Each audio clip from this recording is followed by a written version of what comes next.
day, the dogs say goodnight, and I think to myself,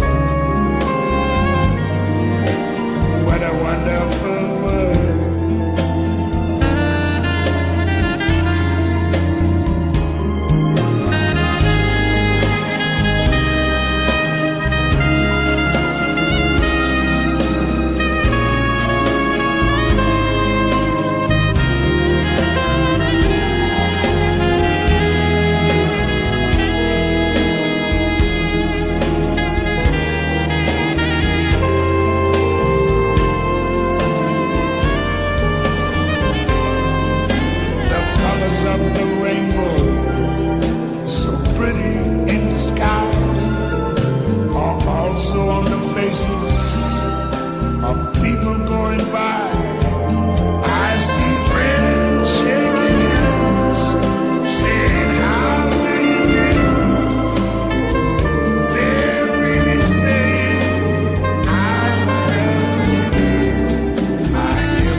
Hare Krishna, Krishna Krishna, Hare Hare, Hare Rama, Rama Rama, Hare Hare.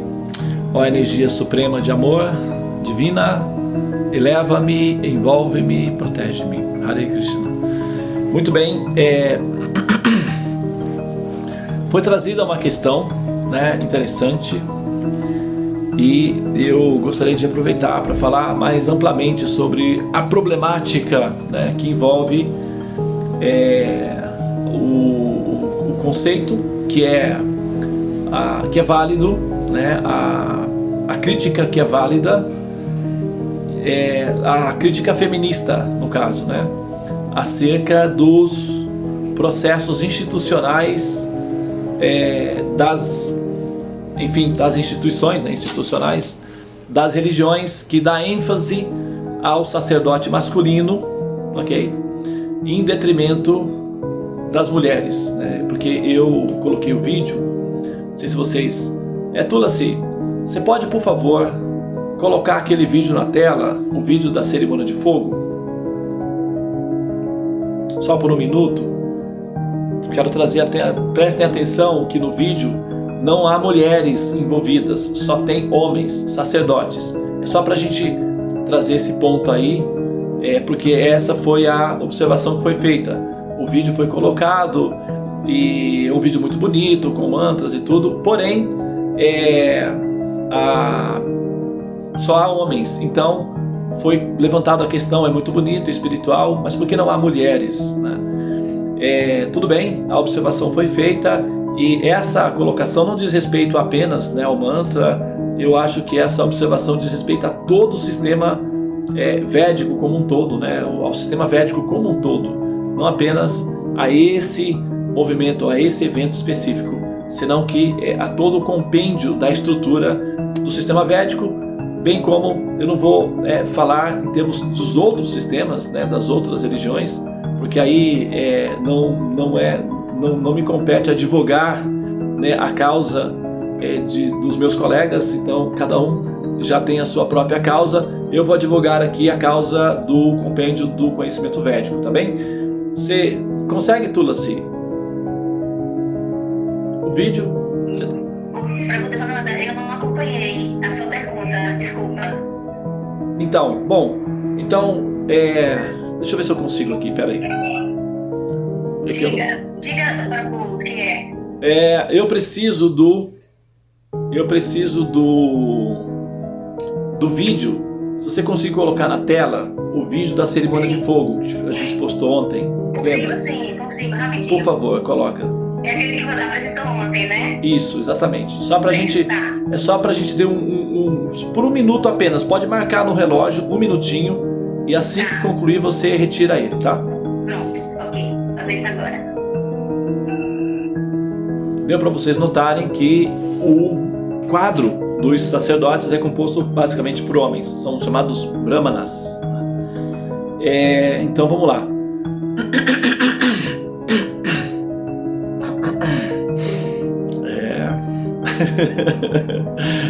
Devananda, olha só, nós temos, basicamente eu sou o único, né, homem nessa assembleia de pessoas sagradas, divinas, né, predomina as mulheres. Bom, mulheres. Não é? Predomina as mulheres. Bom, olha só, então vamos por partes, por etapas. Todo cuidado é pouco. Não, é muito simples. Isso é uma questão relativamente simples. Primeiro que é bom que se saiba, eu não estou, como eu disse, tá? A crítica em relação às questões da imposição masculina dentro do clérigo, do sacerdócio, de um modo geral nas religiões, eu não estou defendendo todas as religiões, tá? Cada um tem as suas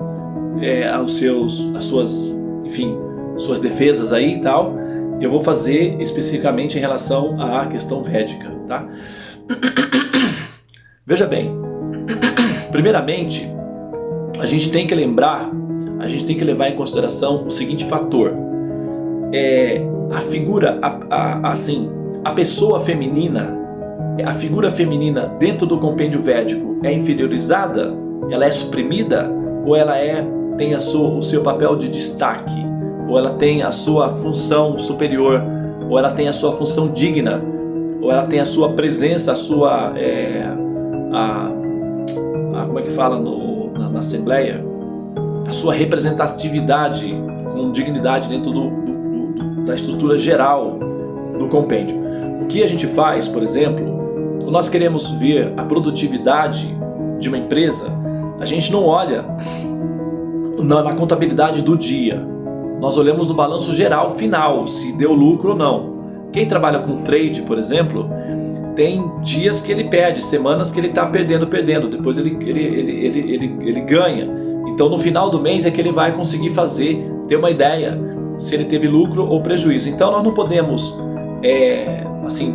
observar ou fazer uma consideração baseado numa visão local. A gente precisa ter uma visão de longo prazo, ou seja, no resultado final daquele compêndio de produtividade, daquela produção, tá? E dentro da ideia do conceito védico, quando a gente olha a distância, quando nós olhamos sociologicamente o conteúdo do conhecimento védico ou a inclinação da religiosidade védica, nós vemos predominantemente o princípio feminino como sendo enaltecido ou exaltado, ok? Então, do ponto de vista conceitual, o aspecto feminino ele não é de forma alguma suprimido dentro do compêndio da cultura védica.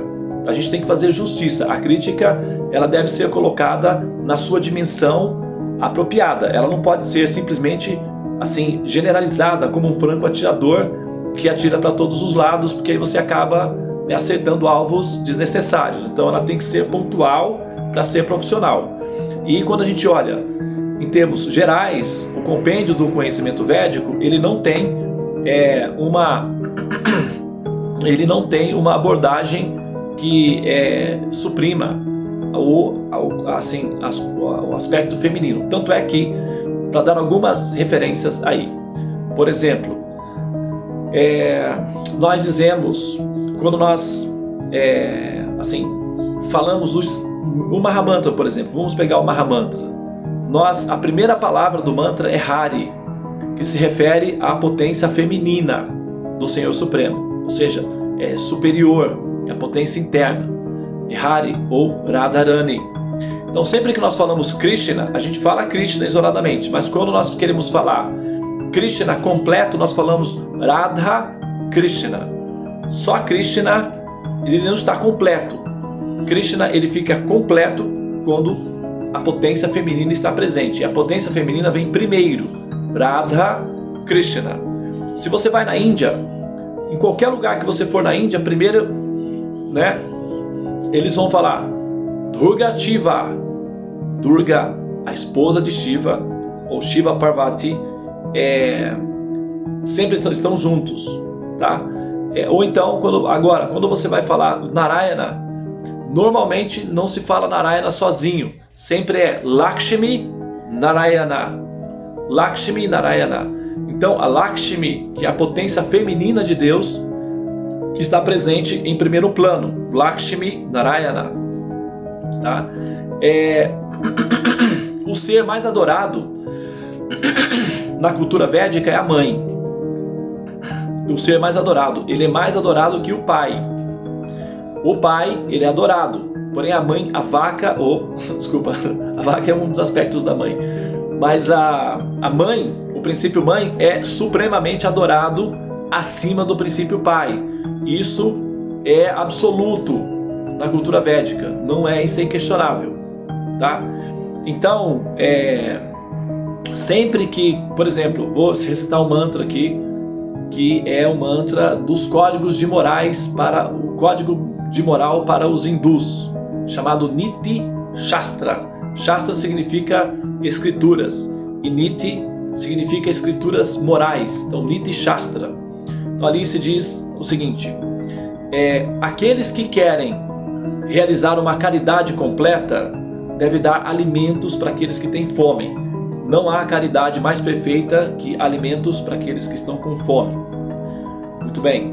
Segundo, aqueles que cantam os santos nomes do Senhor puramente em seus corações jamais serão afetados por fantasmas, espíritos, maldições ou maus karmas vindos dos maus agouros. Eles estão protegidos das situações inauspiciosas. Cantar os santos nomes do Senhor puramente é um repelente para todos os fantasmas, maus espíritos e influências nefastas que abalam a paz. É a segunda afirmação, tá? Então acompanhe. Primeira afirmação: dar caridade àqueles que estão com fome. É a caridade máxima que se pode ter nos tratos sociais. Segundo, cantar os santos nomes do Senhor puramente te manterá limpo das influências dos fantasmas. Não haverá maldição que chegará até você cantando os santos nomes do Senhor puramente. Portanto, dê caridade e cante os santos nomes do Senhor puramente. Agora a terceira instrução e última diz o seguinte: aqueles que desejam imensamente alcançar o reino de Deus deverá saber que não há deidade mais adorável na terra que a própria mãe. Olha só, vou repetir novamente. Aqueles que desejam imensamente alcançar o reino de Deus deverá saber que na terra não há deidade mais adorável que a própria mãe. Ok? Tá? Então, essa afirmação é a coluna dorsal. Essas três orientações são a coluna dorsal da cultura védica. Por isso que todo o sistema, se você vai, por exemplo, se você convive com os indianos por muito tempo, você vai ver que o princípio maternal aparece com muito mais frequência em todas as propagandas, em todos os detalhes, novelas, tudo é meio girando em torno disso daí. Nos ônibus, você vai observar, por exemplo, nos ônibus, nos carros, está sempre escrito Jaya Mataji, Jaya Mataji, Jaya Mataji. Você vai olhar, você olha nos ônibus, Jaya Mataji. Você olha nas propagandas, Jaya Mataji. Tudo é Mataji, Jaya Mataji. Mataji significa mãe. E Jaya Mataji significa glórias à mãe. Jaya Bharata Mata, quer dizer, a mãe Bharata, que é a terra da Índia. Bharata Varsha. Então, assim, eu particularmente, eu vi, pessoalmente, uma cena que eu já até contei aqui, que realmente me deixou enternecido, e eu realmente chorei de emoção quando eu vi isso daí. E é muito comum, eu vi na rua, mas é muito comum isso aí em toda parte. Eu próprio faço isso daí. com as mulheres mais velhas assim na Índia. Eu estava em Calcutá, eu fui lá visitar fazer um final de semana que eu fui fazer um serviço voluntário lá no templo da Madre Teresa de Calcutá. Eles têm lá orfanatos, então muitos voluntários vão lá para, prestar serviços. E aí eu fui lá também para prestar minhas homenagens e eu fui agraciado com uma das cenas mais encantadoras da minha experiência na Índia. Eu estava voltando para casa depois, né, era uma segunda-feira, eu tinha passado sexta, sábado e domingo, na segunda-feira eu estava voltando e eu estava indo na direção do metrô para pegar o trem de volta para minha cidade, que fica mais ou menos 3 horas de trem, né, de lá.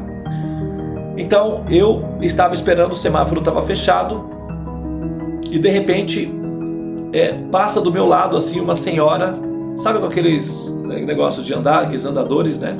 Passou do lado assim junto com uma outra senhora, né? Duas, uma mais jovem e aquela senhora, né, caminhando. E de repente do outro lado da rua um carro para, desce uma pessoa, atravessa deixa a porta do carro aberta, né? Então me chamou a atenção porque deixou a porta do carro aberta. E eu observei por causa disso, que a pessoa desceu do carro e deixou a porta do carro aberta. Eu falei, nossa, deixou a porta do carro aberta. E como ele era motorista, não tinha ninguém no carro, ele estava dirigindo o carro. Então ele saiu do carro e veio, né? Não, minto, desculpa, ele estava no táxi. Ele desceu do táxi, o taxista ficou, ei. E aí ele chamou a atenção por causa disso. O senhorzinho era baixinho e gordinho, barrigudinho, ele bem engraçadinho, parecia um personagem de desenho animado, com uma pastinha na mão assim, com a gravatinha, parecia que ele estava fugindo do taxista, não estava fugindo do taxista. Ele pegou, atravessou a rua, foi lá na frente dessa senhorinha, parou na frente dela, se ajoelhou, porque eles se ajoelham, e aí ficou se benzendo nos pés dessa senhorinha, parou na frente dela, ficou assim, os indianos fazem assim com a cabecinha, ficou assim, ele era meio carequinho, então era bem engraçadinho mesmo, tinha um bigodinho até. Aí ficou assim, a senhorinha pegou, deu a bênção, né? Ela fez esse movimento aqui, deu a bênção pra ele, tchá, e aí voltou, entrou no táxi, o taxista tava lá. Quando o taxista viu o que ele estava fazendo, parou de gritar, porque até então o taxista estava gritando com ele, né? E daí todo mundo ficou olhando aquela coisa. Mas aí quando o taxista viu o que ele estava fazendo, ele, tchá. Aí, ok, tudo bem, eles concordaram, ele voltou pro táxi. Quando ele chegou perto do taxista, ele fez assim pro taxista, né? Tipo, eles se entendem, né? Esses movimentos aqui que eles fazem, todo tipo de linguagem, tá tudo incluído nesse movimento aqui. Então, ele chegou perto do taxista, fez assim, o taxista fez assim também, eles entraram e foram embora. Então foi uma cena que eu achei assim, incrível, maravilhosa, porque o taxista estava nervoso, o pessoal do carro estava atrás, estava buzinando, mas quando viu o que ele estava fazendo, todo mundo pararam de buzinar, o taxista ficou tranquilo, esperou ele receber as bênçãos da mãe, daí ele foi. Então aquele momento eu entendi a essência, eu vi a essência, o resultado final, o fruto final da cultura védica. Então a gente tem que levar isso em consideração, o fruto final, que é adoração à mãe, amor à mãe, devoção à mãe. Mas Devananda, isso não explica o fato de não ter mulheres lá no Jagna. Ótimo, tudo bem, então vamos chegar lá então agora a gente vai para lá. É só para saber que o resultado final é positivo em relação às mulheres, que elas são adoradas dentro da cultura védica. Elas não aparecem no primeiro plano, no plano social, digamos assim. Porém, em termos finais da cultura, elas são supremas. Isso é inquestionável. Aí é outra, se quiser trazer para pauta esse ponto aí, tudo bem. Mas isso é inquestionável. Até assim, para quem convive lá, se você assiste novelas indianas, você vai ver que é assim que funciona. Bom, agora é o seguinte. Vamos então na parte estrutural. Veja bem, a alma, nós almas, uma alma, várias almas juntas, é o nosso compêndio. Ela é constituída originalmente, a essência, os componentes que formam a alma, os blocos, vamos dizer assim, a essência que forma que seria aí a estrutura da alma, são 3 combinações de potências que unidas dão a forma da alma e a consciência da alma, que é Sat, Chit, Ananda. Sat, Chit, Ananda. Sat se refere à condição de existência. Então, ok, tá aí, existência. Chit significa consciência da existência. Porque alguma coisa pode existir, mas não estar consciente de que existe. Por exemplo, esse copo, pelo menos, em tese ele existe, mas ele não está sabendo de nada. Então, é como se o universo não existisse também. Então, para aqueles que não estão conscientes da própria existência, a existência em si é praticamente nada. Ou seja, não tem nenhuma referência significativa. Agora, para aqueles que estão conscientes, que sabem que existem, aí isso gera um efeito, tá? E ter conhecimento é poder. Então, uma das características de conhecimento, de consciência, é o poder. Então, Sat, Chit, Ananda.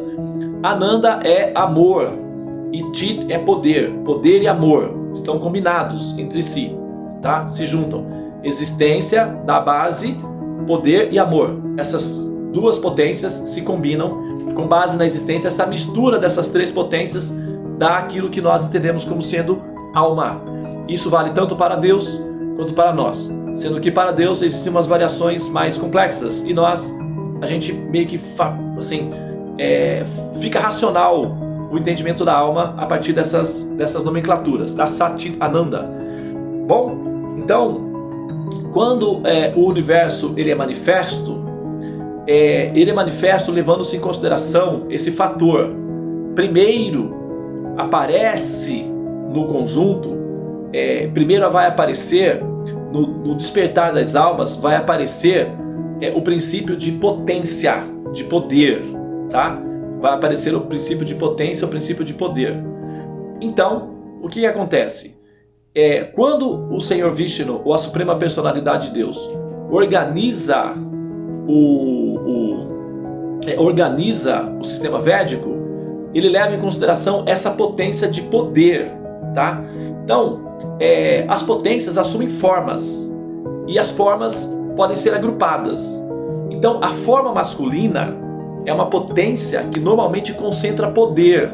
Isso, não tem como evitar de assumir essa verdade. Se a gente olha na natureza, normalmente os corpos dos machos são mais robustos, são mais brutais, eles são mais embrutecidos, pode-se dizer assim, né?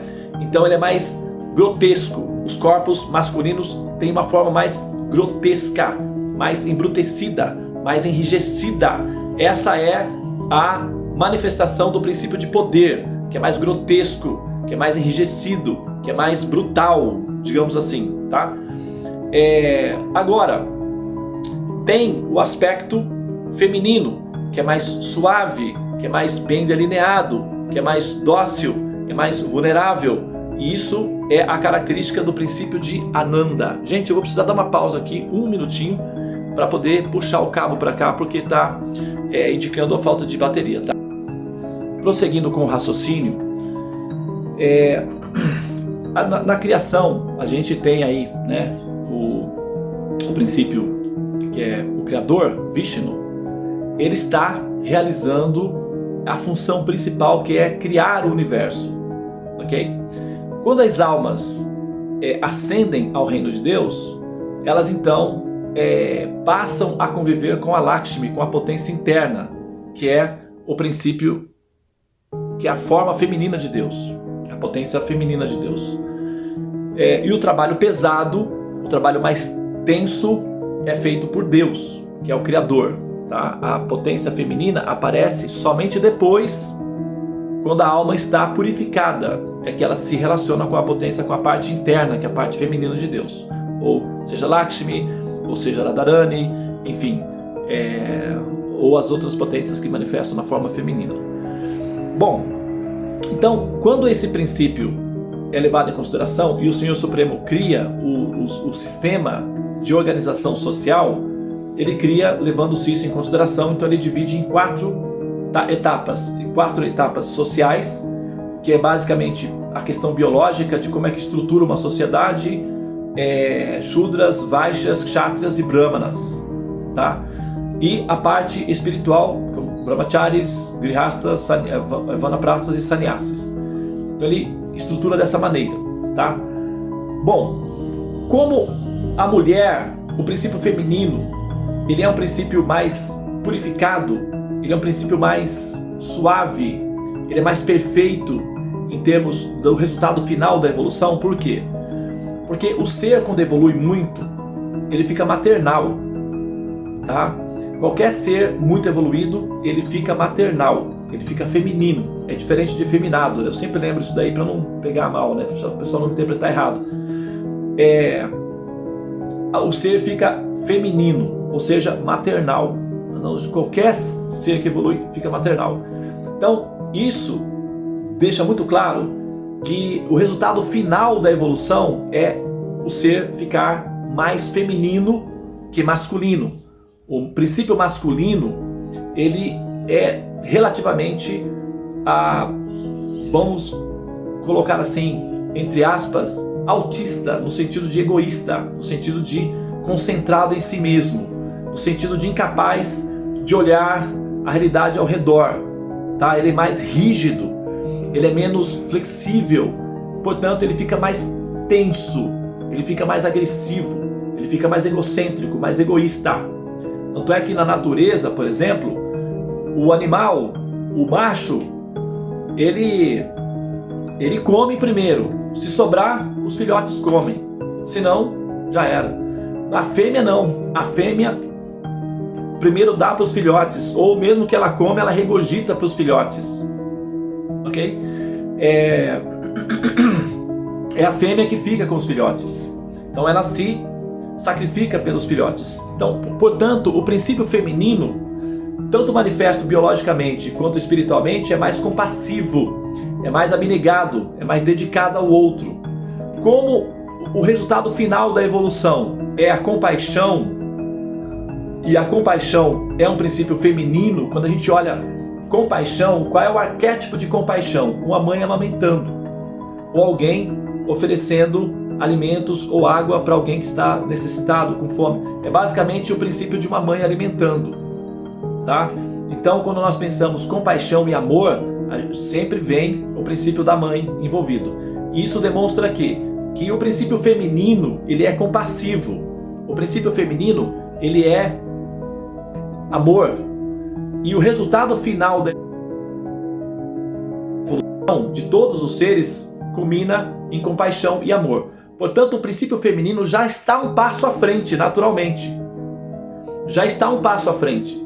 O simples fato de uma alma nascer num corpo feminino, ele já está estagiando os conhecimentos. Então você tem conhecimentos e você tem estágio de conhecimento. Você vai para a faculdade, aprende na teoria, tal. Depois você tem que colocar em prática esse conhecimento. Então, ser uma mãe é estágio prático do conhecimento daquilo que nós entendemos como sendo compaixão, ok? Muito bem. O princípio masculino, por ele ser rígido, ele então se identifica mais com o poder, com o domínio, com o controle, por ele ser mais egoísta. Então o que o Senhor Supremo faz inteligentemente? Ele pega esse grupo de almas que são ainda um pouco menos purificadas, que são menos perfeitas na sua abordagem de realidade, e as ocupa em terapia ocupacional, tá? E as coloca em terapia ocupacional. Então o que ele vai fazer?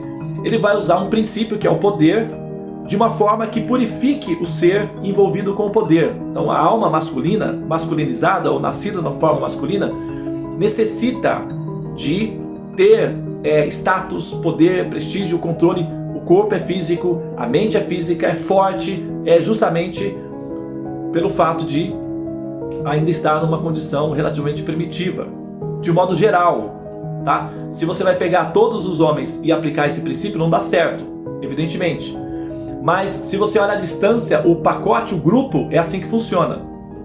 Então, o Senhor Supremo, já sabendo disso, que é assim que funciona, ele ocupa os homens nas funções religiosas, nas funções de estudos, nas funções pragmáticas da estrutura da sociedade, para manter a sociedade em funcionamento. Então, é terapia ocupacional. É como pegar um menino, né, assim, hiperativo, e talvez um pouco nervoso, e colocar ele para, sabe, pintar a parede da casa, porque assim ele se acalma e se ocupa e faz alguma coisa produtiva. Então, quando o Senhor Supremo ocupa os homens nas funções religiosas, ele não está dizendo que as mulheres devem ficar de fora. Ele apenas está dizendo que esse grupo de almas precisa dessa terapia ocupacional. É importante que eles sejam ocupados dessa maneira produtiva, porque senão, se tirar isso deles, o que eles vão fazer? Guerras. Se tirar deles, o que eles vão fazer? Alguma coisa que não seria muito favorável que fizessem. Então, eles são ocupados em terapia ocupacional e dessa forma eles acabam servindo as mulheres.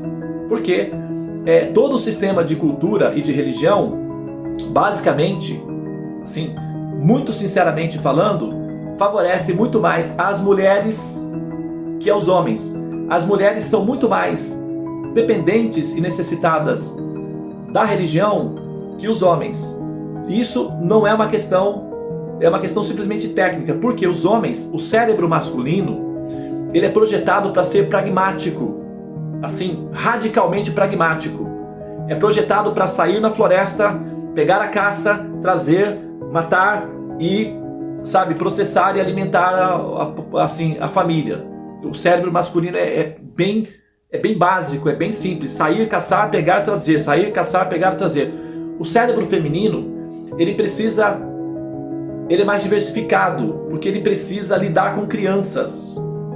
Naturalmente, biologicamente, a fêmea fica com a criança porque o leite está com a fêmea. É a fêmea que tem que ficar com a criança. O leite está nela. O macho é que vai. Então, é a mãe, o princípio feminino, que lida com a criança. E para lidar com a criança, você tem que ter uma psicologia múltipla para poder ocupá-la, para poder explicar, para poder responder as primeiras perguntas que elas fazem acerca da vida, acerca de tudo. Então, lidar com crianças é necessário de uma psicologia suave e compassiva. Então, como as mães, naturalmente, já são esses seres que vão lidar com esses outros seres que vão compor a próxima geração, esses seres femininos ou mães são extremamente vulneráveis por amarem, porque são eles, as mães, que sentem realmente o amor da existência por terem filhos. Os homens estão lá lidando com brutamonte, com árvores gigantes, com abelhas, com serpentes, com cachoeiras que eles têm que atravessar, com animais de chifre, com leões com dentes cheios de sangue querendo devorá-los. O homem está lá embrutecido. A mulher está brincando com a criança e vendo os primeiros movimentos, as primeiras palavrinhas, as graciosidades. O universo é totalmente diferente um do outro. Então, a mente masculina, o cérebro masculino é mais brutal. Esse cérebro naturalmente mais voltado para as questões da realização do poder precisa de uma terapia ocupacional que inclua poder e ao mesmo tempo compaixão. Por isso a eles é dado a terapia ocupacional de serem os sacerdotes, os controladores da religião. E na medida em que eles o fazem, quem se utiliza desse método são normalmente a cada 10 pessoas que buscam um sacerdote, a cada 10 pessoas que acessam os serviços de um sacerdote, são as mulheres. As mulheres se aproximam dos sacerdotes buscando amparo, proteção, principalmente para os entes queridos delas, que são a parte vulnerável dela. Então a mulher vai ao sacerdote porque o filho está com problema de saúde, então precisa de diária. A mãe vai ao sacerdote porque a filha precisa se casar. Então, quem realmente se utiliza principalmente dos serviços sacerdotais são as mães. Então, esses sacerdotes, eles na verdade, eles estão basicamente a serviço das mães. São as mulheres que levam os homens até o templo. Na Índia, você vai, é uma coisa assim, não sabe, é mágico, é um negócio assim de derreter o coração. Você chega num templo, principalmente em Mayapur, que é onde eu moro, você fica sentado no templo e observando o movimento do dia, você vai ver essa cena centenas de vezes. Chega a família, toda a família, a mãe vai na frente. O pai vai atrás com todos os filhinhos e tal, e tal, e tal. A mãe vai na frente da deidade, faz a oferenda, faz as orações, faz todos os mantras, depois chama o esposo e abençoa o esposo com os remanentes ali. Aí o esposo recebe a bênção da esposa, tira o dinheiro, entrega na mão dela, ela vai e coloca na caixinha. É assim que funciona. Ela é a sacerdotisa, é a mulher que protege a família. O homem trabalha. E quando você pega esse princípio do trabalho e aplica na referência da religião, são os sacerdotes. E os sacerdotes são os trabalhadores das mães. Eles, na verdade, estão lá adorando o Senhor Supremo, para quando essas mães, que são a referência da relação de Deus, chegarem, elas terão com quem contar, ou seja, quem vai servi-las. São elas que contratam, por exemplo, aqui no meu caso, por exemplo, falando de forma muito prática, no meu caso, a cada 10 pessoas que me procuram, 9,5 são mulheres. E a maioria delas são mães, buscando uma solução para a questão da família, para a questão da finança da família, da saúde de um filho. São as mães que acessam os sacerdotes. E nós, os sacerdotes, nós somos servos das mães. Nós cumprimos a função de organizar a religião para servir as mães. Agora, por que é funcional que sejam os homens? O cérebro masculino, ele está acostumado a, vamos dizer assim, entre aspas, ao tédio, que o cérebro feminino não suporta. Veja bem, não é comum as mulheres se interessarem no campo da filosofia por longo prazo. Às vezes elas se interessam um pouquinho, gostam um pouco e tal, e curtem, mas esse sistema de longo prazo é entediante para o cérebro feminino, não é para as mulheres, tá? É para o cérebro feminino. O cérebro feminino não é muito bem adaptado. Por quê? Por causa de que elas convivem com crianças, elas lidam com crianças. E o universo das crianças, de educar crianças, de conviver com crianças, não é um universo de longo prazo, é um universo de curto prazo. Mainha que é isso, que aquilo, e aquilo outro, e isso. Então, a mente feminina, depois de 200 mil anos de convivência com crianças, fica, sabe, completamente... assim, a mil. Então, são centenas de milhares de assuntos que demandam a mente feminina, justamente por causa dessa convivência de longo prazo. É o cérebro que se adapta a isso daí. Se você coloca uma melancia dentro de uma garrafa quadrada, ela vai crescer e vai ficar formatada quadrada. Então, se você coloca as mulheres na convivência com crianças 200 mil anos, elas vão ficar mais ou menos com uma mentalidade parecida, no sentido não de infantil, mas no sentido de variedade. Imagine você, por exemplo, que você é uma mãe numa caverna há 50 mil anos atrás. Você tem 2 crianças ou 3 crianças com você, tá? Você tem que pensar onde a criança está, o que ela vai comer, como ela vai comer, se não está colocando alguma coisa na boca, se não tem bicho, não. Sabe, você tem que pensar em centenas, e aí contar histórias, inventar histórias, para poder ocupar essas crianças, para elas não fazerem coisas que vai dar maior problema ainda. Agora, imagine imagine você nessa situação, agora imagine você que você é um homem caçando. Tudo que você tem que pensar tudo que você tem que fazer é acompanhar o bicho para onde ele vai e sentir o cheiro.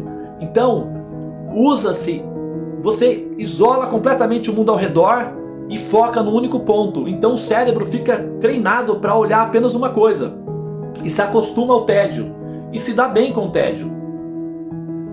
Ao passo que a mulher não pode. As crianças andam para lá e para cá. Então ela tem que estar o tempo todo se movimentando.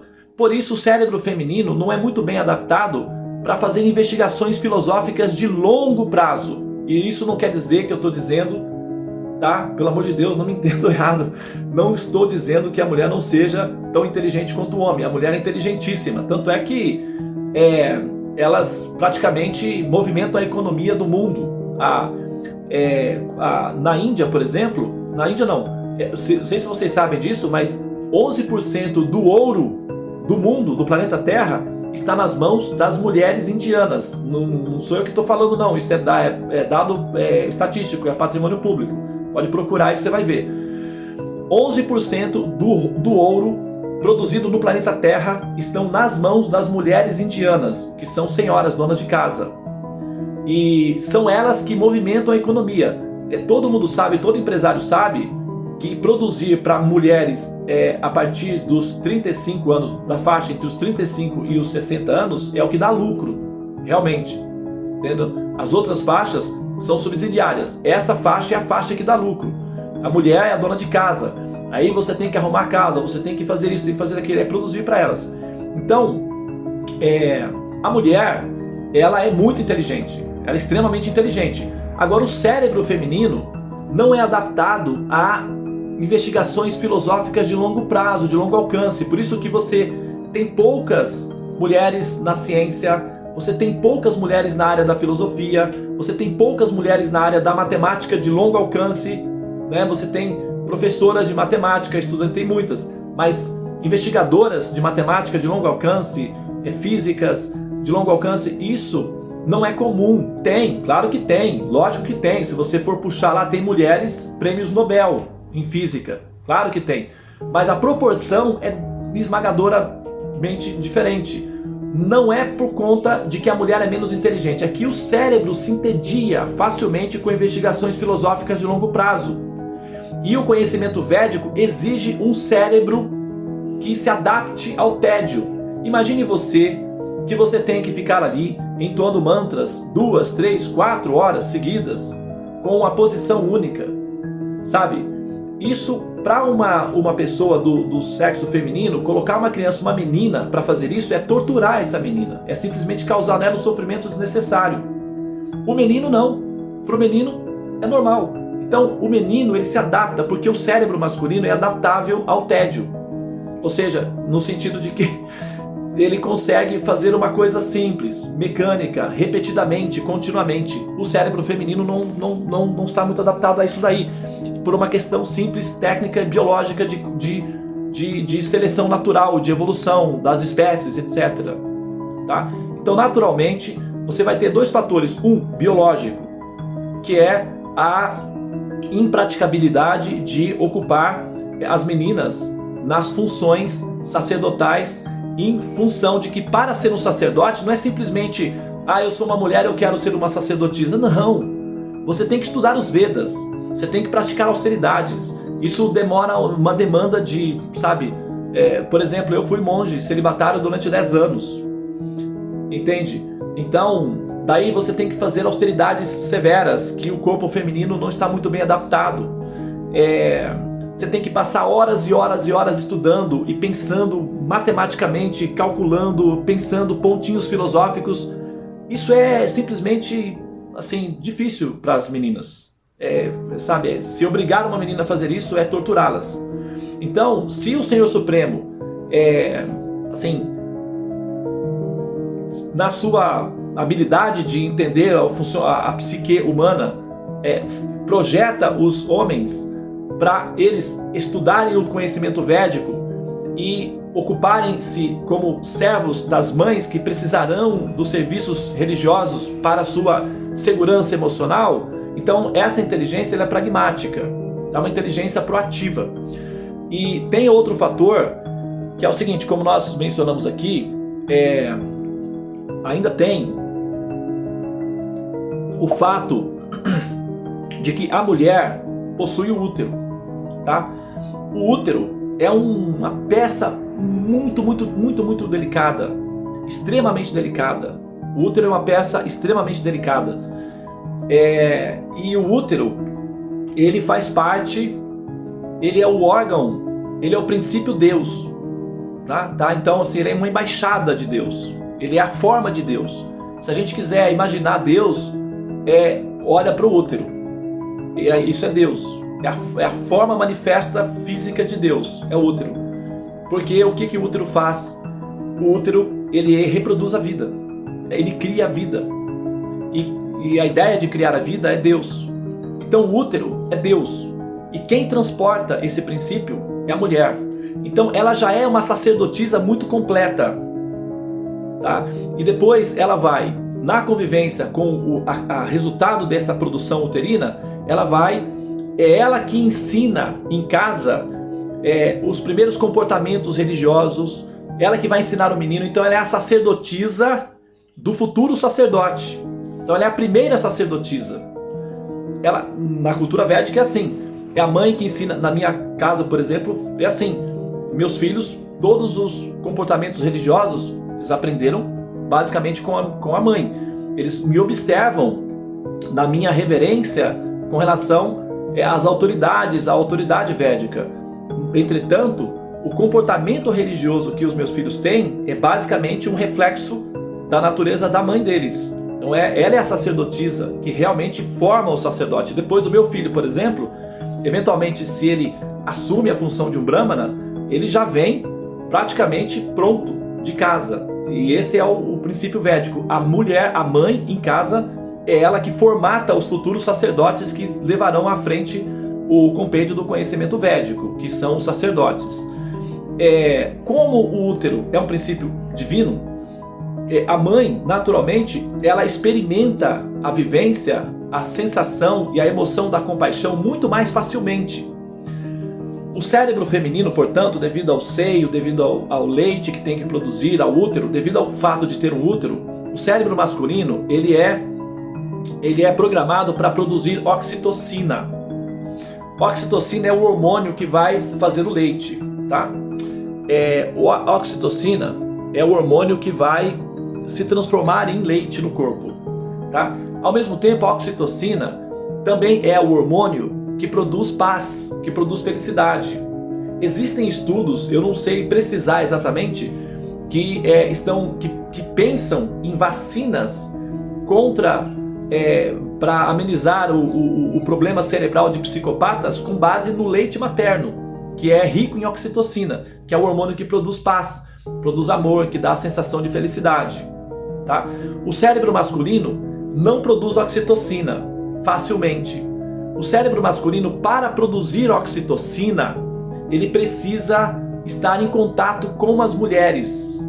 Porque as mulheres, devido à natureza, à ternura, ao sentimento de compaixão, a mulher como ela é uma mãe, e ela está o tempo todo servindo aos filhos, então, naturalmente, a mulher tem uma inclinação natural para servir. Devido ao condicionamento de estar sempre alimentando e cuidando dos filhos, naturalmente ela tem uma inclinação para servir não apenas aos filhos, mas a todos ao redor. Tanto é que tem casos de animais que amamentam outros filhotes de outros animais, né? Tem o caso de mãe de leite que amamenta filhos de outras mães. Então isso é muito comum no comportamento feminino, nas mulheres. O cérebro masculino, por observar isso, por assimilar isso por osmose, é que consegue produzir um sentimento de amor, de compaixão, de sentimento familiar, de relações familiares. Então, é no contato com o cérebro, com o comportamento produzido pelo cérebro feminino, que o cérebro masculino desenvolve oxitocina. E isso o acalma, é um calmante natural para ele. Sem isso, ele fica rígido e está pensando em matar alguém a qualquer momento. É a oxitocina que faz com que o cérebro masculino se calibre e não desande para a psicopatia e para a violência. É a oxitocina. Só que no cérebro masculino a produção de oxitocina é muito mínima. É como se ele tivesse praticamente nada. Então aí o que acontece? Uma forma de exercitar, porque assim, está na forma de embrionária, mas pode exercitar e expandir um pouco e produzir um pouco mais, porque tem condições de produzir, mas através de fisioterapia, de exercícios. E esses exercícios são basicamente serviços de reverências, de altruísmo, pensamentos filosóficos que são altruístas, são piedosos, prática de religião, etc. E servir à humanidade ao redor. Então, qual é a melhor maneira de ocupar um grupo de almas que não tem um cérebro, que existe um grupo de almas que tem uma inclinação para o poder e que, portanto, nascem sob as formas masculinas para poder viver essa experiência, e que ao mesmo tempo o cérebro é enrijecido devido à condição da alma, não produz oxitocina, mas é perigoso para a sociedade deixar essas pessoas soltas. Então o que nós fazemos? Ocupamos elas em atividades piedosas,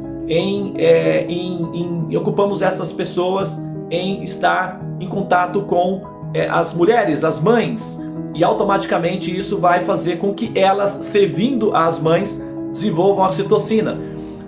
O estudo das escrituras, religião, austeridade, fazer serviços devocionais, orar pelas pessoas, ensinar a paz, o bem-estar, o equilíbrio, tudo isso faz com que esses seres, essas almas que estão em corpos um pouco mais rígidos, consigam desenvolver oxitocina e alcançar ao nível da compaixão. Tanto é que os sacerdotes purificados, eles ficam maternais. E o que acontece com eles? Eles querem ter filhos, eles querem cuidar de filhos, eles querem educar os filhos. Como é o caso, por exemplo, do mestre Buda, do mestre Jesus, tá? São Francisco de Assis, o nosso Chico Xavier, sabe? O Martin Luther King, o Gandhi, o Dalai Lama, sabe?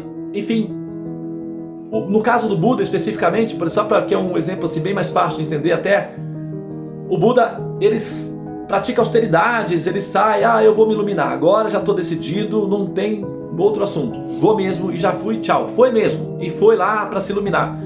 Passou um tempo na floresta, buscando a iluminação, praticando austeridades.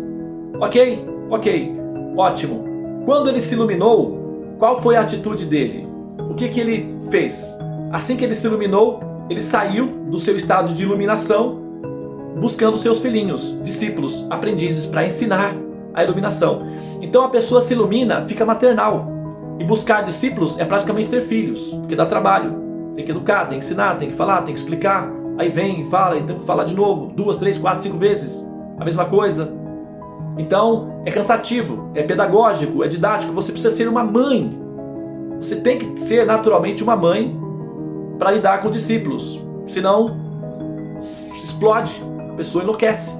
Jesus, por exemplo, para não enlouquecer, o que ele fazia? Ele se retirava e se escondia, ficava lá em cima no monte, lá 1 mês, 2 meses, sei lá, escondia. Porque lidar com discípulos e com pessoas que estão completamente dependentes de você dá muito trabalho, então a pessoa se desgasta. E normalmente esses sábios, eles, embora eles queiram agir como mães, eles não são necessariamente mães, eles têm um cérebro meio masculinizados ainda. Então eles se irritam com muita facilidade, é como uma mãe com TPM, E Jesus tinha, por exemplo, ele dizia assim, mas aí já não dá. Até quando estarei entre vocês, meus filhinhos? Não é? Então, desgasta a pessoa. O São Francisco de Assis ficava extremamente alterado. Uma vez ele destruiu uma igreja inteira, porque ficou chateado com o comportamento dos discípulos, sabe? Então, é muito comum que você, ao assumir a função de uma mãe, a posição de uma mãe, desenvolva o comportamento de uma mãe. Às vezes fica meio irritado mesmo. Por isso que mães são naturalmente irritadas, estressadas, sempre com uma varinha na mão, então, para poder educar, senão não consegue.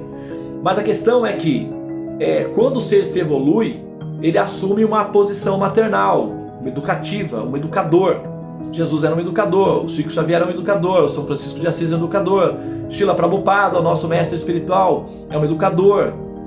Entende? Então, o Gandhi é um educador. Então, esses educadores, eles têm comportamentos maternais, porque eles querem o quê? O bem-estar para a humanidade, eles querem que os filhos, vivam conjuntos, sem brigar, em paz, em prosperidade, façam coisas alegres juntos e façam amiguinhos e aumente, a felicidade. É isso que esses educadores desejam. É basicamente uma mãe querendo que os filhos brinquem juntos, felizes, sem brigarem. Só que você expande isso para a humanidade toda. Então, são mães da humanidade. Então, se o avanço espiritual, se o progresso espiritual redunda em compaixão, que é maternal, as almas que assumem a forma feminina já estão um passo adiante, já tem uma facilidade que o homem em si não tem. Então ele já vai com uma tecnologia superior, útero, oxitocina, compaixão, crianças, amor, ela já está muito perto de Deus. E os meninos que estão lá lutando com o cérebro, sabe, 4x4, precisam de cuidados, precisam de atenção. Então eles precisam ser, sabe, imagina você, por exemplo, que você tem 2 filhos. Um filho é normal e um filho tem um leve autismo. A quem você vai dar mais atenção? A quem você vai se dedicar mais? A quem você vai manter mais próximo de você? Naturalmente o filho que depende, que precisa mais da sua atenção.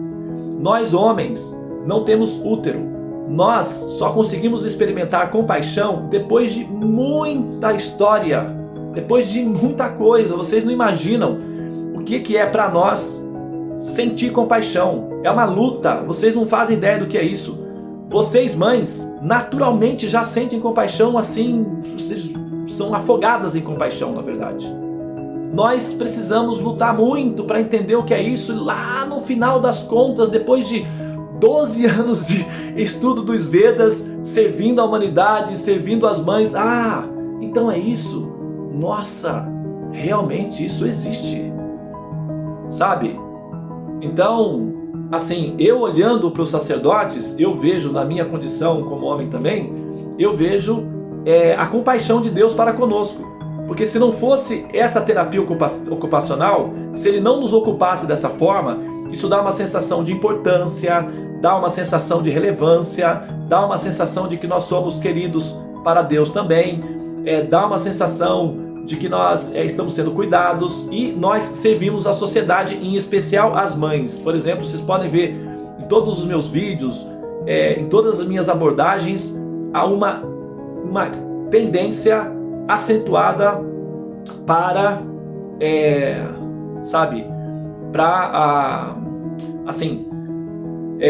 pelas mães, ok? Então, para trocar em miúdos, é terapia os homens dentro da cultura védica. Das outras áreas eu não posso dizer, porque aí já entra a questão do poder, do domínio, é outro assunto.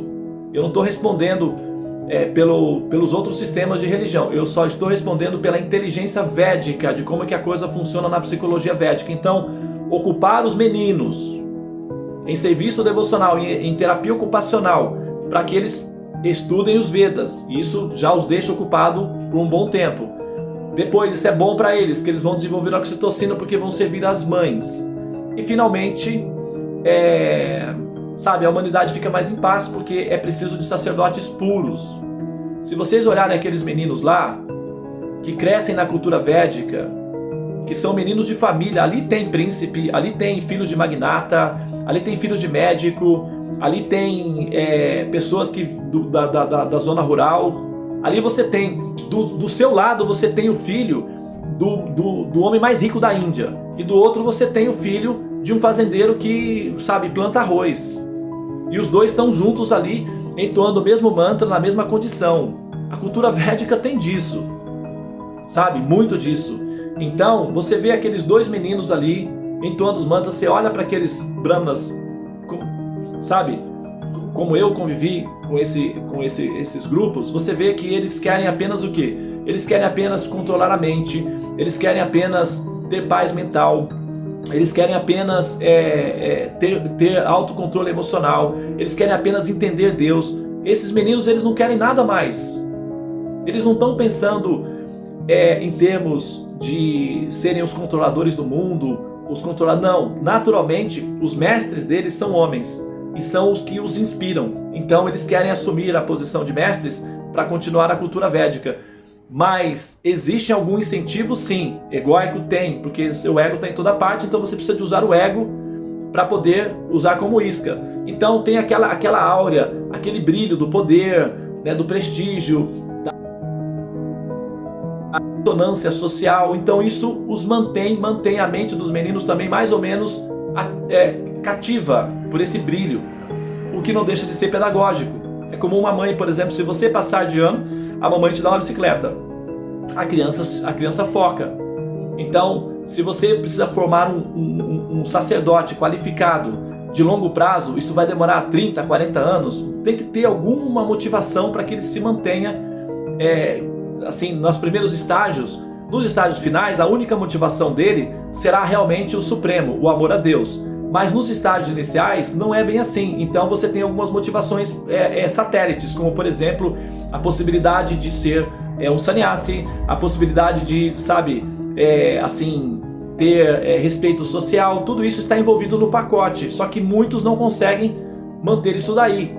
E por isso que muitos não conseguem permanecer como monges, né? Deixam de ser. Mas os que conseguem se transformam em brahmanas qualificados, ou sacerdotes puros.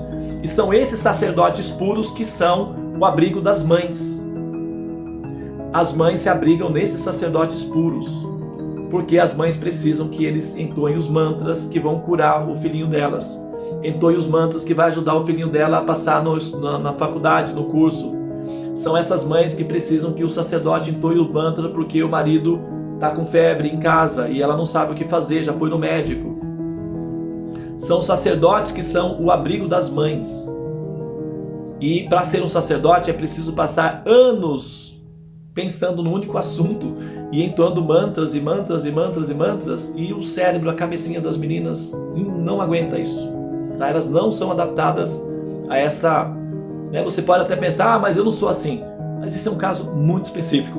A gente precisa olhar de longe o produto final, o grupo em si, a característica de grupo.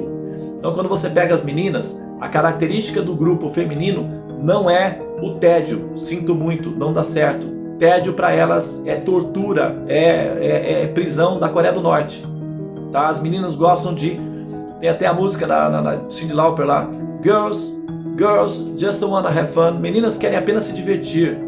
As mulheres, elas têm uma natureza muito parecida com a das crianças, não no sentido de infantil. Elas são mais alegres, elas querem se divertir, elas querem novidades, elas querem coisas coloridas, elas querem, sabe? E os sacerdotes brahmanas, você viu a roupa deles? Pobrezinhos, sabe? É uma roupinha assim, muito básico, entende? Então, é aquilo, sabe? E isso para meninas é simplesmente cortar delas uma natureza que é o que dá alegria ao mundo, que é a felicidade, que é o colorido, que são as danças, que são as belezas.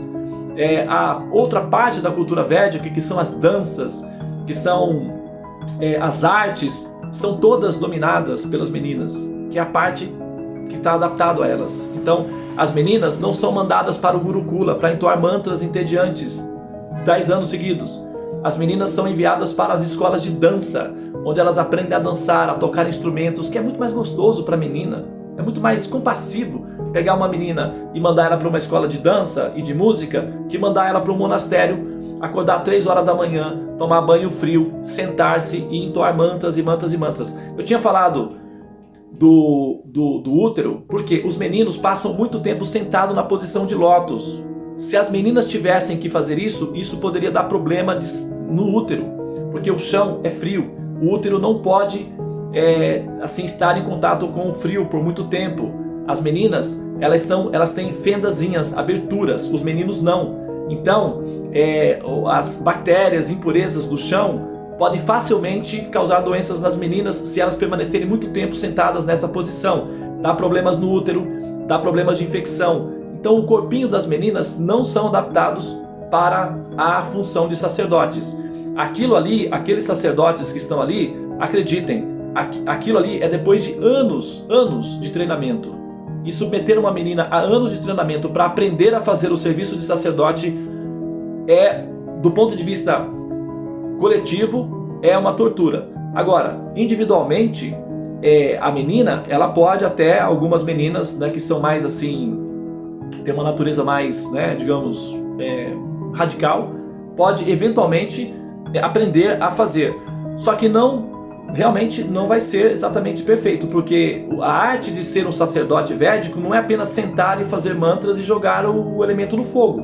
Eu sinto muito, aquilo ali é a ponta do iceberg. Atrás daquilo ali tem anos de prática e de austeridade. Então, se uma menina quiser sentar ali junto com os meninos, ela vai ter que cumprir essa função anterior. Isso vai ser muito doloroso para as meninas. Então, é melhor que elas, divirtam-se, sejam felizes e aproveitem que os meninos fazem um trabalho pesado, né?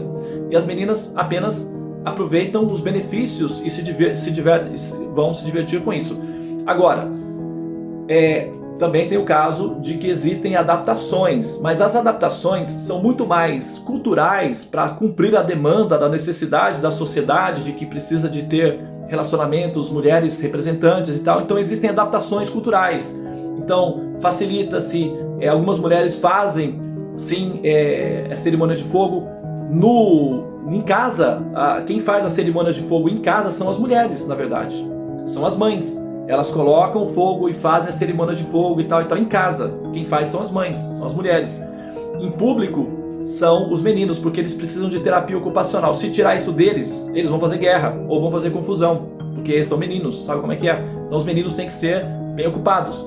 Então eles assumem as funções de liderança da religião. E nós respeitamos esse esforço que eles fazem, esse sacrifício, essa renúncia que eles fazem de praticarem muitas austeridades para o bem-estar e o cuidado da humanidade, tá bom? Então é por isso que ali, especificamente naquela cerimônia, você não tem mulheres. E isso não tem a ver necessariamente com uma rejeição conceitual do preconceito dos homens para com as mulheres. É uma questão técnica, uma questão biológica e uma questão sociológica que envolve saúde física, envolve a adaptação àquele tipo de treinamento ali e ao mesmo tempo envolve essa questão psicológica da alma que primeiro passa pelo princípio do poder para chegar até a compaixão. Tá bem? Esse deu para contextualizar aí nesse ponto.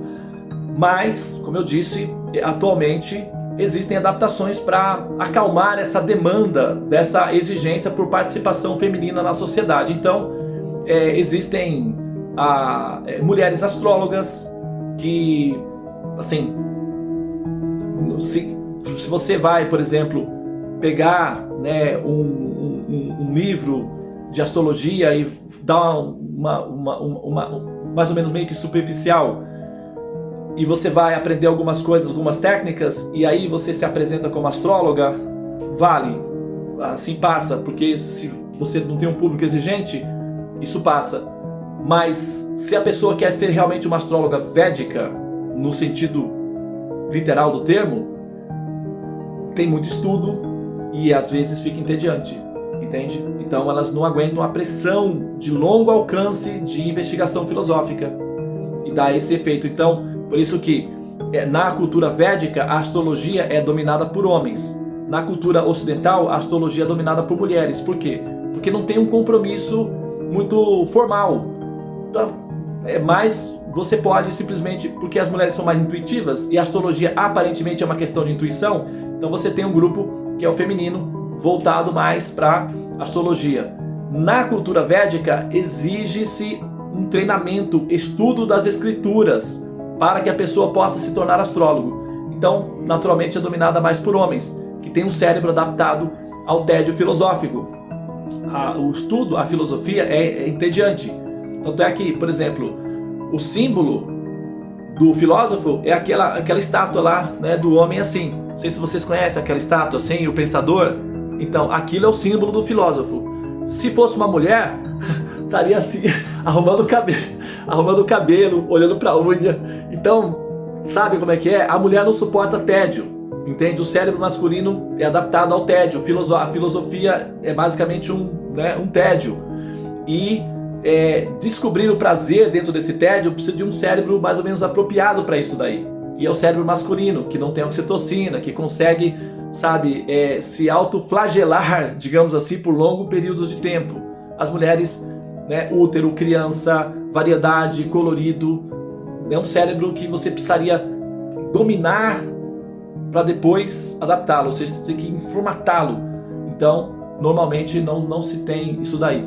Quem vai estudar astrologia realmente tem que se submeter a uma disciplina de estudos muito séria. Não é simplesmente, eu quero ser astrólogo védica, pega um livro, lê, dá uma olhadinha aqui num site ali e pronto, sou uma astróloga védica. Não é bem assim, tá? Exige-se muito de estudos, dedicação e normalmente isso acaba eliminando muito das mulheres porque, é a questão da variedade em si. Já os homens conseguem ser mais resistentes, mais tolerantes em relação a esse tédio filosófico que exige o estudo das escrituras védicas. Tá bem? É uma questão de adaptação. Mas, para algo intermediário, já existem astrólogas védicas, existem mulheres que fazem cerimônias de fogo. Porém, é aquilo, é mais uma adaptação realmente. Agora, quando tem um grupo de meninas que eu estou fazendo mapa, por exemplo, que está na Índia, no ashram, na Índia, elas estão há 2 anos estudando Vedanta na Índia. E uma das coisas que elas reclamam muito, que elas sofrem muito, é justamente o tédio, que é insuportável, de ficar ali entoando mantras, decorando mantras. Então, elas às vezes conversam comigo e falam assim: tem dia que eu saio de lá chorando, eu vou para a escola chorando, saio de lá chorando. E o que eu faço? Eu vou embora. Eu falei: não, filhinha, aguenta, você quer ser uma vedantista, não é? Sim, eu quero. Então aguenta, filhinha. Aguenta. Ah, eu não aguento, Devana, mas tem que aguentar. Ué, reza, sabe, faz jejum, entende? Alguma coisa, você vai ter que suportar isso daí, faz parte. Você quer ser uma vedantista, você não pode ser uma intelectual, uma socióloga do Vedanta, você quer ser uma vedantista, uma insider, você quer ser uma pessoa que vive o que ensina. Então tem que fazer as austeridades. Essa aqui é a desvantagem, entende? É isso daí. E olha que o curso são só 2 anos, é bem adaptado para meninas. Imagina, se você fosse um menino, o curso seria 10 anos. Imagina você tendo que passar por isso 10 anos, como é que seria? Não conseguiria. Então, aguenta mais 1 ano, falta só 1, aguenta. E assim entendeu? É essa complicação aí, tá? Mas eu espero não ter sido machista. Será que eu fui? Alguém pode dizer aí alguma coisa?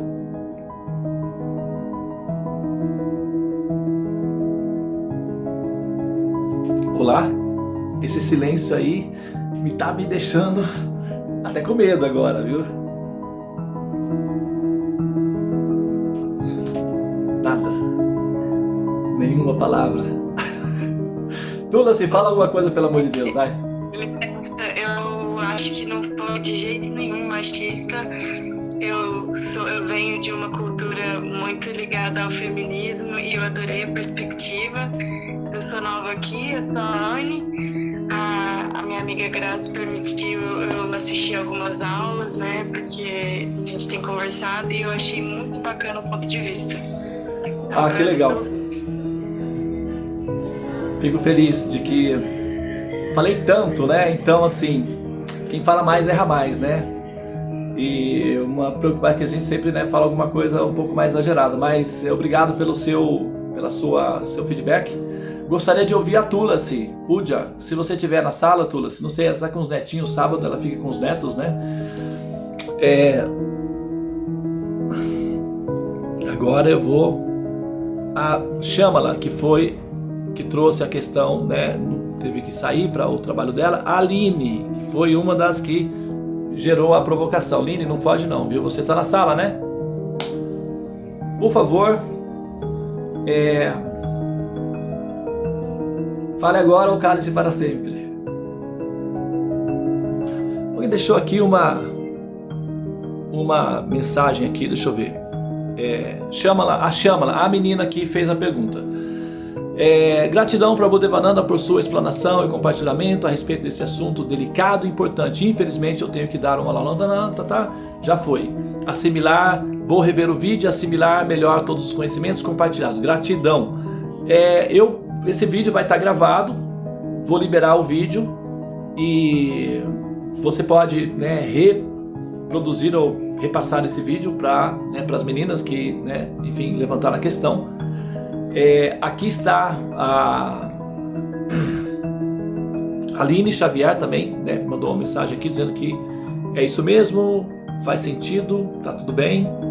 Ok, então, parece que ficou mais ou menos, né, assim, subentendido, né? Se houver alguma dúvida a mais, colocações ou objeções, pode colocar de volta, tá? Que a gente, sabe, eu trago de volta o tema sem problema nenhum. Veja só, só para encerrar, né, o nosso caso aqui, o sacerdote védico, ele é como uma mamãe passarinho. Ele vai na floresta, certo? Ele vai lá na floresta, o passarinho, né? A mamãe passarinho. E vai lá e enfrenta a coruja que quer comer ela, a serpente que está lá esperando para comer ela, a águia que vai e tal, sabe? E tem que pegar o inseto, engolir a sementinha e depois volta pro ninho e dá a comidinha pro filhotinho. Então é assim o sacerdote védico, ele vai até a floresta dos Vedas, que é cheia de armadilhas, é cheia de distrações, é cheia de paradoxos, de becos sem saídas. É como você andar no labirinto, é entediante, ele tem que entrar no labirinto, aprender a como sair do labirinto e tem que recolher alguma coisa de lá de dentro do labirinto. É um trabalho bem assim, extenuante. Daí ele volta e entrega tudo mastigadinho, fácil, para os filhotinhos, que são os aprendizes. Então, no meu caso, no nosso caso, por exemplo, olha, eu fui monge durante 10 anos, monge celibatário, dedicado exclusivamente ao estudo das escrituras e ao serviço voluntário. Depois eu passei mais 6 anos estudando astrologia e no total eu estou há 27 anos estudando a metafísica védica, que é a filosofia védica. Então, todo o resultado desse esforço, desse tédio prolongado, digamos assim, filosófico, é que eu consigo agora devolver para vocês mastigadinho, facilitado. Você não precisa passar 10 anos fazendo as austeridades que eu fiz para ter o conhecimento que eu tenho. Basta tolerar para me ouvir. E aí é onde que já entra o problema, entendeu? Parar para me ouvir, aí já é que entra a questão. É difícil. Por isso eu já falo assim para as pessoas: olha, por favor, não me faça me sentir culpado pelo seu sofrimento. Não se sente na frente da tela para me ouvir. Não faça isso, porque aí passa para mim uma pressão que eu prefiro não ter. Você desliga a tela, vai passear com seu cachorrinho, vai fazer o seu sanduíche, sabe? Pinta a parede, que já está lá há muito tempo sem pintar, precisa retocar a parede. Então só coloca o fone de ouvido e vai ouvindo, e vai fazendo o que você tem que fazer. Divirta-se, aproveite o seu momento, otimize o seu tempo. Não é obrigado a ficar paradinho olhando para a tela, me vendo, não é necessário. Se você suporta isso, aí o karma é seu, o problema é seu, o mérito é seu também, parabéns, você está resiliente. Mas se não, sabe, pula essa parte, não precisa ficar sentada, parada, me olhando. Vai fazer as suas atividades. Motorista de táxi, ótimo, perfeito. Então agora é só ouvir, não precisa me olhar, entende? O importante é aprender o conhecimento, porque a audição é o único sentido que permanece ativo enquanto nós estamos dormindo, por exemplo. É a audição que funciona. Você está deitado, todos os sentidos estão em stand-by, mas um ruído, então você fica atento. Então é através da audição que nós despertamos, é ouvindo. O processo é Shravana, Kirtan. Shravana, ouvir. Kirtana, entoar. Então basta que você ouça, né? Basta que você aprenda ouvindo.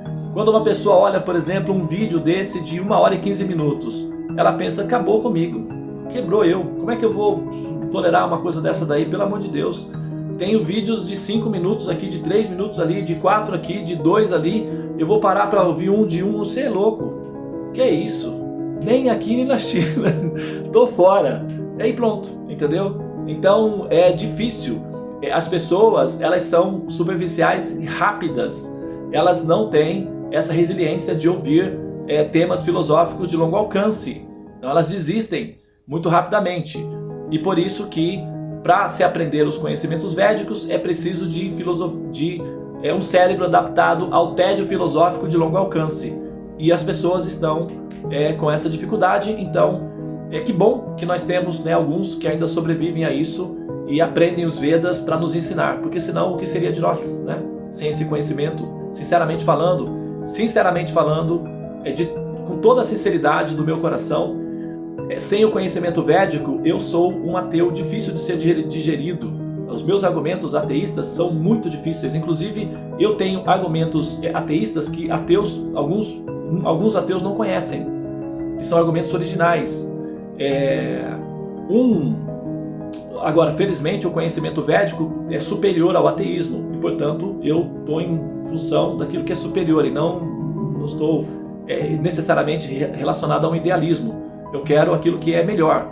E o teísmo védico é bem mais complexo e mais perfeito que o ateísmo do chamado racionalismo. Então, eu opto pelo teísmo védico.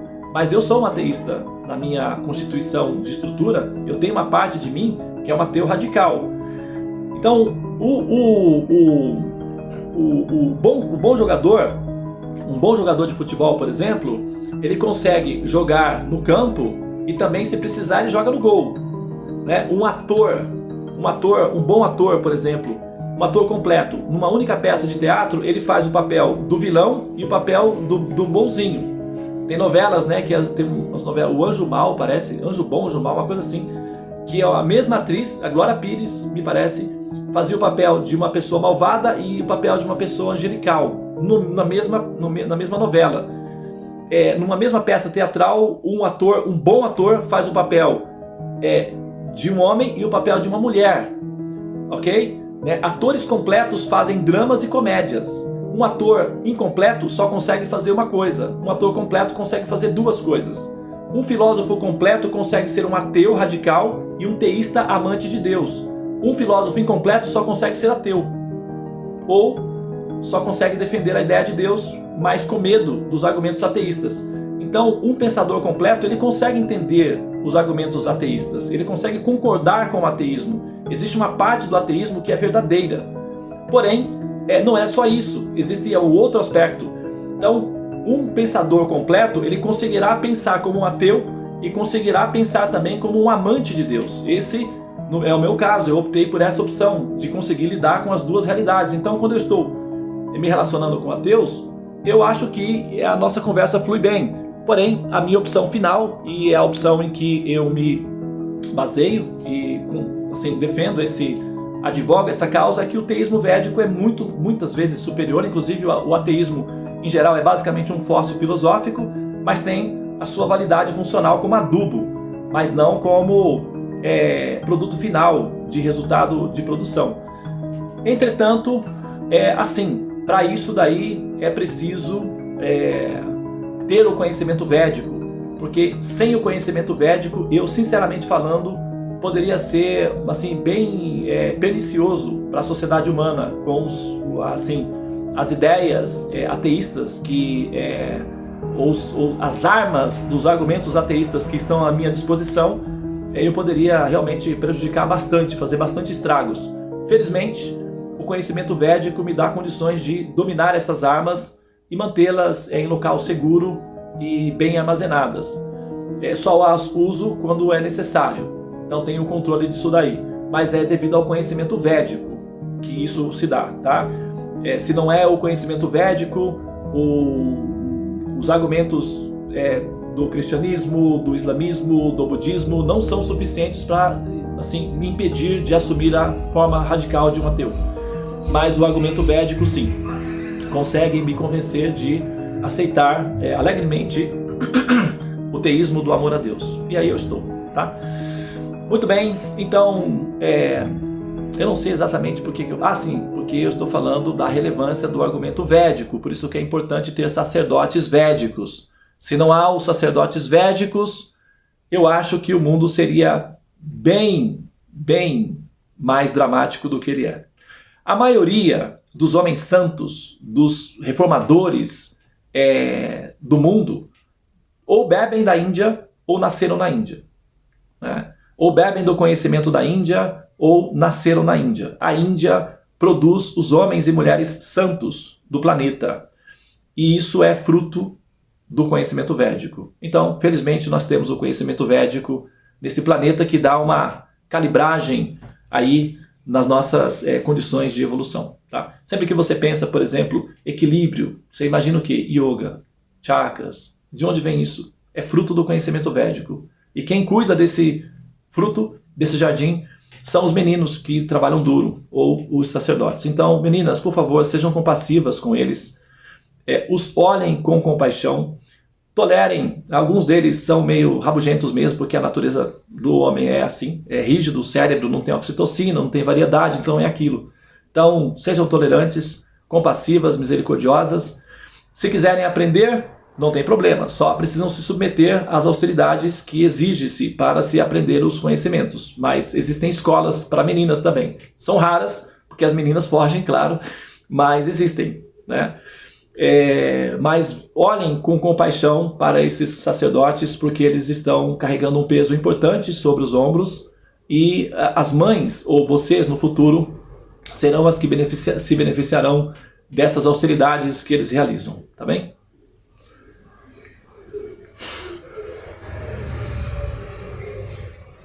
Muito bem. Eu acho que aí sim, né? Já podemos parar por aqui. 1h22. Já podemos parar. Namastê. Hare Krishna, Krishna Krishna, Hare Hare. Hare Rama, Rama Rama, Hare Hare. Ó energia suprema de amor divina, desperta-me, eleva-me, envolve-me, protege-me. Hare Krishna.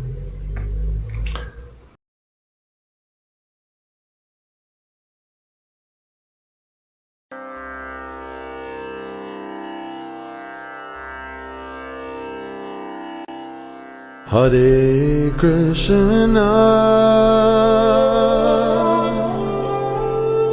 Hare Krishna, Krishna Krishna,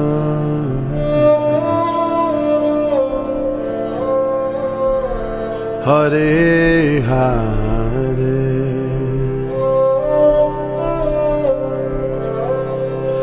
Hare Rama,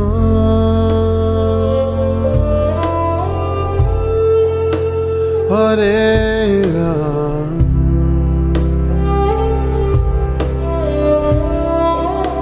Rama Rama,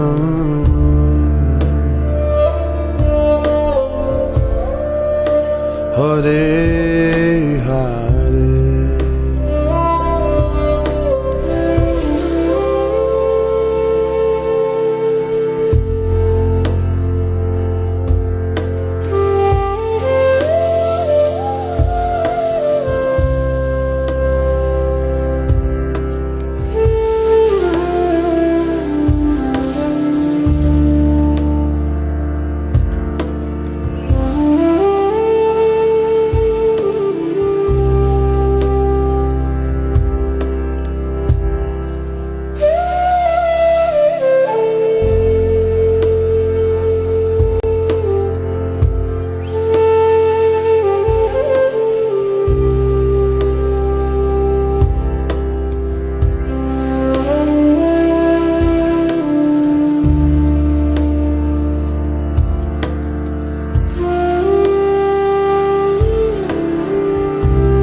Hare Krishna,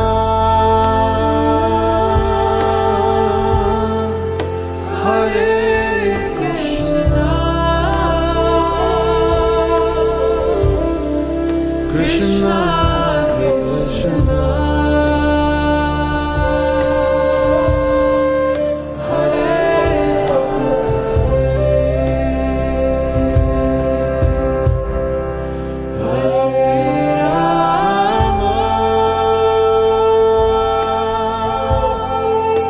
Hare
you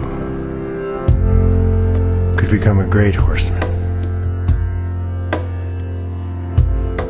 and help free yourself and this world. Though only if you, in prayer, become sweet lovers.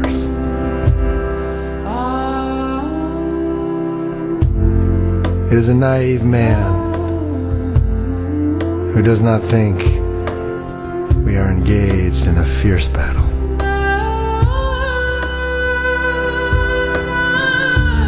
For I see and hear brave foot soldiers all around me going mad. Hare Krishna, And falling on the ground Hare Krishna, in excruciating pain. Krishna Krishna, You could become a victorious horseman Hare and carry your heart through this world like a life-giving sun. Hare Rama, Though only Hare Rama, if you and the Great Spirit Rama become sweet lovers. Hare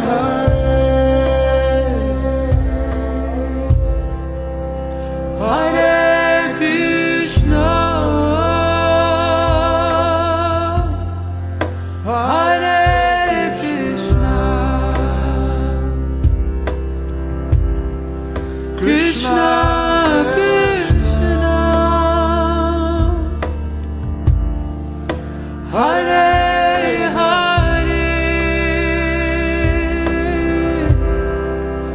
Hare Rama,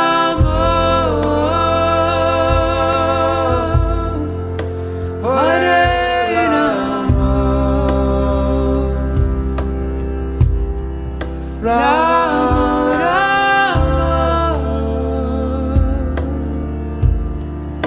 Hare Hare, Hare Krishna,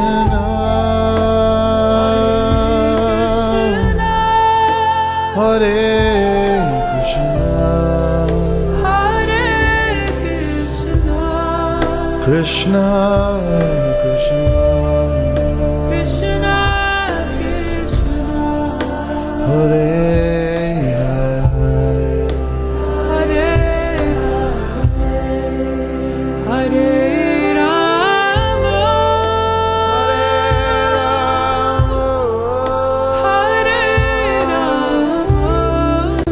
Hare Rama, Hare Rama,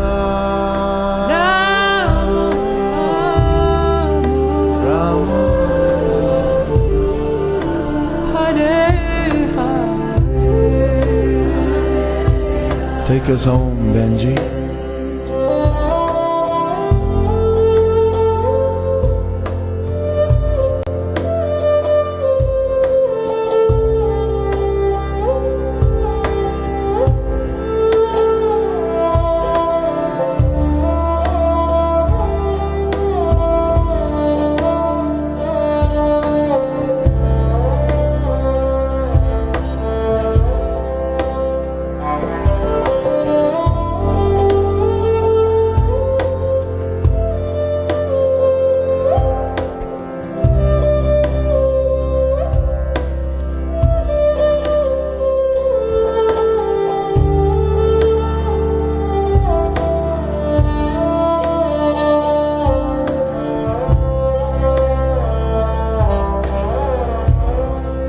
Hare Krishna,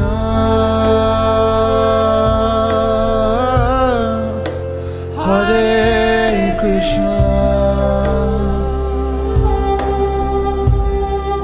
Krishna Krishna, Hare